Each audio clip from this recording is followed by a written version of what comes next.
অসংখ্য ধন্যবাদ সবাইকে, থ্যাংক ইউ সো মাচ। আমি আসলে লাস্টে একটা খুব নার্ভাস ফিল করছি, মানে খুব খারাপ লাগছে আমার, বাট আমি ভাবতে পারি নাই যে এভাবে আমি হয়ে যাব। অসংখ্য ধন্যবাদ আপনাদের, আমার ভাষা নেই কি বলবো, থ্যাংক ইউ সো মাচ। আমি চাই আমি সামনে আরো ভালো কিছু করব, আরো ট্রাই করব।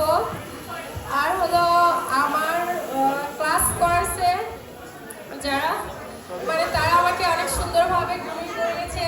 সরি আপু, ইসরাত আপু,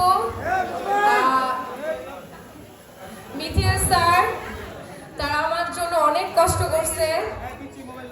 সোহেল স্যারও মাঝে মধ্যে আমাদের ক্লাস করেছেন, সেই হলো মেন, বাট তাদের মানে আমি কি বলবো, আমার ভাষা নেই আসলে। Thank you so much. আমি অনেক অনেক খুশি, এই ফার্স্ট আমার লাইফের ফার্স্ট আমি র্যাম্প শো মডেলিং করলাম, এই first. Thank you so much আপনাদের সবাইকে, আমার জন্য দোয়া করবেন।